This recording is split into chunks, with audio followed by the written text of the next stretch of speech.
Welcome back to our channel. In today's video, we will show you how to perform a safety check in Google Chrome to ensure your browsing experience is secure.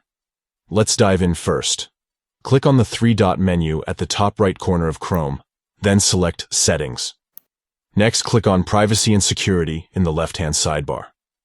Under the Safety Check section, click on Check Now.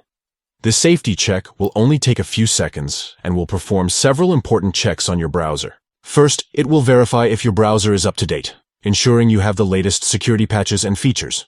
Next, it will check if any of your saved passwords have been included in known data breaches, helping you identify and update compromised passwords. It will also verify if safe browsing is enabled, providing protection against malicious websites and downloads.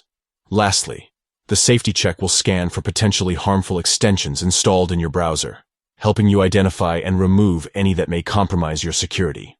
By performing this safety check, you can ensure that your browsing experience is secure and protected. Remember to regularly perform this safety check to stay up to date with the latest security measures. Thank you for watching. If you found this video helpful, don't forget to give it a thumbs up and subscribe to our channel for more useful tutorials. If you have any questions or suggestions, please leave them in the comments below. Stay safe and happy browsing.